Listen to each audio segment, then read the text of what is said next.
Imagine trying to rebuild a skyscraper with a single brick. That's how hard it is to mend trust after a lie. And the surprising fact is, many believe true redemption is impossible. But what if the path to forgiveness is far more complex and transformative than you ever imagined? Prepare to challenge your assumptions about the power of second chances. My name is Lillian, and this is the story of how my family fell apart and how Mama's final legacy taught me that forgiveness isn't about forgetting. It's about choosing to rebuild, one brick at a time. The day I found out my brother Jamie had been lying to me for 3 years, I was standing in Mama's kitchen making her famous peach cobbler. Mama had been gone for 6 months, 6 months of me trying to hold our family together, trying to honor her memory, trying to be the glue she always was. Jamie walked in, and I could see it on his face. That look, the one that says, "I have something to tell you and it's going to destroy you."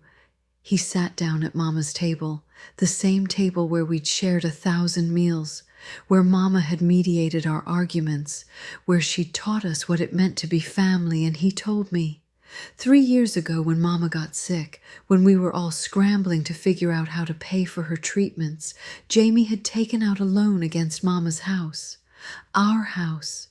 The house Mama had worked 3 jobs to keep. The house she'd promised would stay in the family. The house that was supposed to be our inheritance, our anchor, our legacy. He'd taken out the loan and never made a single payment. The bank was foreclosing. We had 30 days. I stood there, wooden spoon in my hand, peach juice dripping onto Mama's clean floor, and I felt something inside me crack. Not break, crack. Because breaking would have been cleaner. A crack means you're still whole, but damaged. A crack means you have to decide, do I hold myself together or do I let this split me wide open? Lillian, Jamie started. Get out, I said. My voice didn't sound like my own. It sounded like Mama's, strong, final, unmovable. Lillian, please. Get out. He left. And I finished making the cobbler, because that's what you do when your world is ending. You finish what you started. I called my sister Annette first. She was the practical one, the accountant, the one who could maybe find a way out of this. He did what? Annette's voice came through the phone like a whip crack. Then I called Isaac, my oldest brother, the one who'd moved across the country and only came home for Christmas. The one who'd always said Jamie was irresponsible, and I'd always defended him. I told you, Isaac said. Not, I'm sorry. Not, we'll figure this out. Just, I told you. That might have hurt worse than Jamie's betrayal. Shawn, my baby brother, cried when I told him. Actually cried. He was 25 years old and he sobbed like a child. Mama's house, he kept saying. Mama's house. And Lucas was Jamie's best friend since they were kids, practically family. He showed up at my door that night with a bottle of wine and no words. Just sat with me on the porch while I stared at the foreclosure notice. You gonna forgive him? Lucas finally asked. No, I said. And I meant it.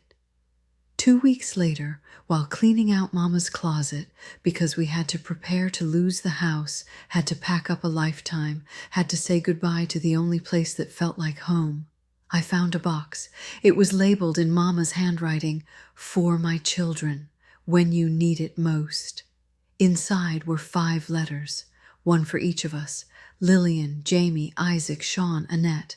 I held mine in my hands for a full hour before I opened it. When I finally did, Mama's words hit me like a wave. My Lillian, if you're reading this, I'm gone. And if you found this box, it means something's gone wrong.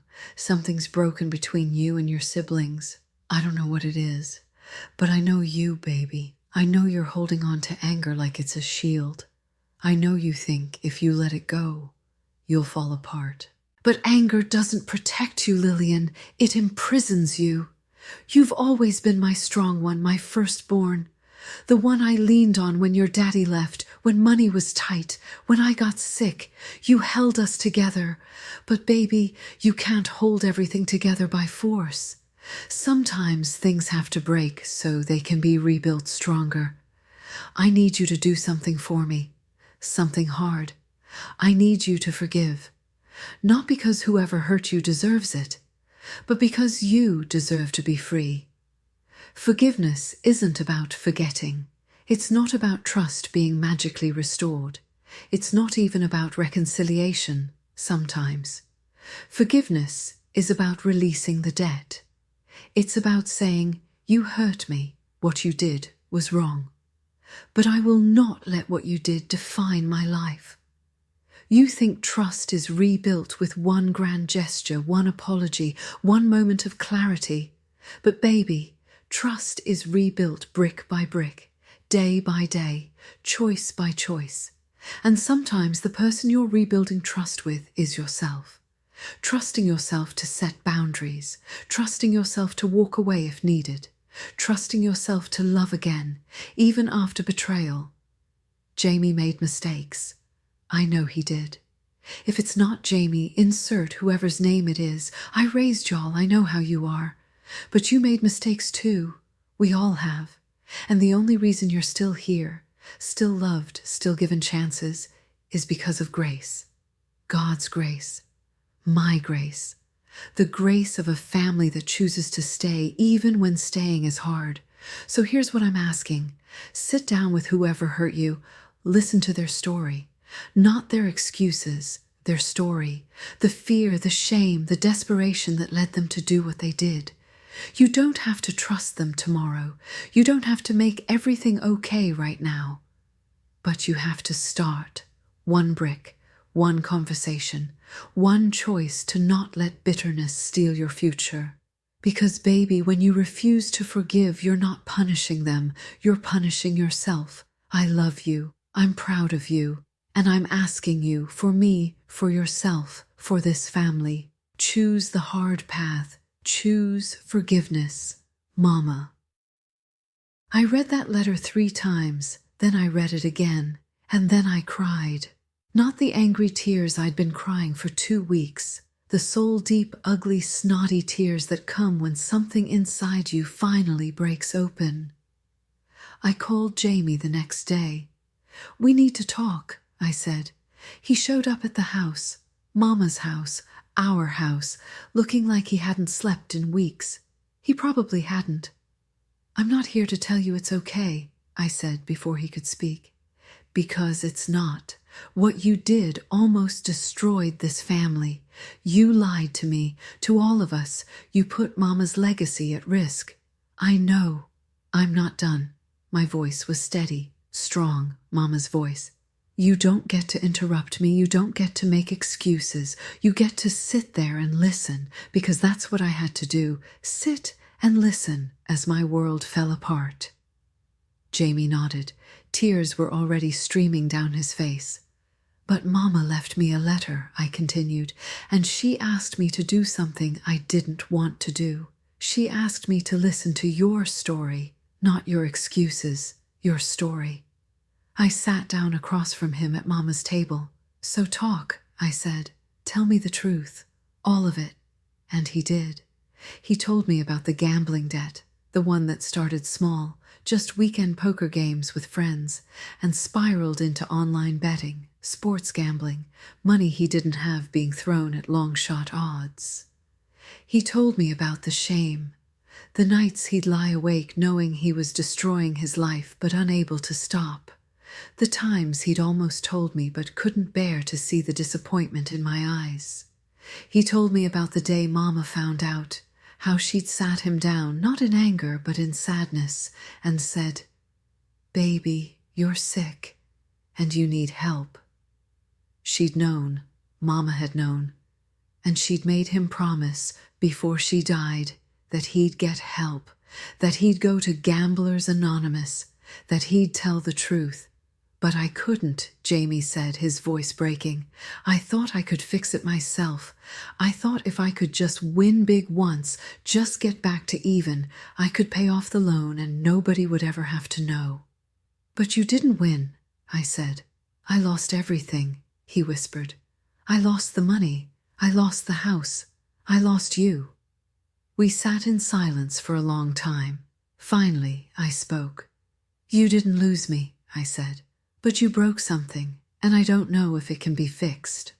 I know, but Mama asked me to try, so I'm going to try. The path to forgiveness wasn't a straight line. It was messy, painful, full of setbacks. Some days I'd see Jamie at family gatherings and feel nothing but anger. Other days I'd remember the little boy who used to hold my hand crossing the street, and my heart would crack open again. He went to gambling anonymous meetings. 3 times a week he got a sponsor. He started paying back what he could, slowly, painfully slowly. Isaac started a crowdfunding campaign to save the house. We raised enough to delay the foreclosure, to buy time. Annette handled the financial restructuring. Shawn moved back home to help with repairs the house needed. And Lucas? Lucas told me something one day that changed everything. You know, he said, Jamie called me the night Mama died. He was sitting in his car outside the hospital and he said, I don't know how to live without her. I said, you live for her. You live the life she wanted for you. He said, I don't know how. Lucas looked at me. He's trying now. That's all any of us can do. Try. Forgiveness didn't mean I trusted Jamie the way I used to. It didn't mean I let him handle money again, or that I didn't verify every word he said. But it meant I stopped punishing him. It meant I stopped withholding love as a weapon. It meant I showed up for his 1-year GA anniversary, and his 2-year, and when he cried and said, I'm so sorry, for the 100th time, I said, I know, I forgive you. Not because he deserved it, but because I deserve peace. We saved the house. It took all 5 of us, Lillian, Jamie, Isaac, Shawn, Annette, plus Lucas, plus the community Mama had loved and served for 40 years. We saved it, not because we had the money, but because we had each other. And when we finally made the final payment, we gathered in Mama's kitchen, all of us, and we made her peach cobbler together. Isaac peeled the peaches. Annette measured the sugar. Shawn mixed the crust. Jamie and I worked side by side in silence, doing what Mama would have done. Lucas took a picture. All of us, crowded around Mama's table, covered in flour and peach juice, laughing and crying at the same time. That picture sits on my mantel now, a reminder. Rebuilding a skyscraper with a single brick is impossible. But we weren't building a skyscraper. We were building a family. And family is built the same way trust is rebuilt, one choice at a time, one conversation at a time, one act of grace at a time, brick by brick. I still have Mama's letter. I read it when I'm tempted to hold grudges, when I'm tempted to think forgiveness means weakness. It doesn't. Forgiveness is the strongest thing you can do because it requires you to be vulnerable again, to risk being hurt again, to choose love over bitterness. The path to forgiveness is complex. It's not a single moment. It's not one apology. It's not even full reconciliation sometimes. It's a daily choice to release the debt, to let go of the anger, to trust that healing is possible, even when it seems impossible. Jamie and I will never have the relationship we had before. That's okay. We have a different relationship now. One built on honesty, on boundaries, on the understanding that trust is earned slowly. But we have a relationship, and that's more than I thought we'd have. Mama's legacy wasn't the house. It wasn't the peach cobbler recipe or the quilts she made or the china she left behind. Mama's legacy was teaching us that love doesn't mean never being hurt. It means choosing to heal together. It means believing that redemption, real, messy, complicated redemption, is possible. Even when it seems impossible, especially then. If you're holding on to anger towards someone who hurt you, I want you to hear this. You don't owe them forgiveness. You don't have to reconcile if it's not safe. You don't have to trust them again. But you owe yourself freedom. Freedom from the bitterness that's eating you alive. Freedom from the anger that's stealing your peace.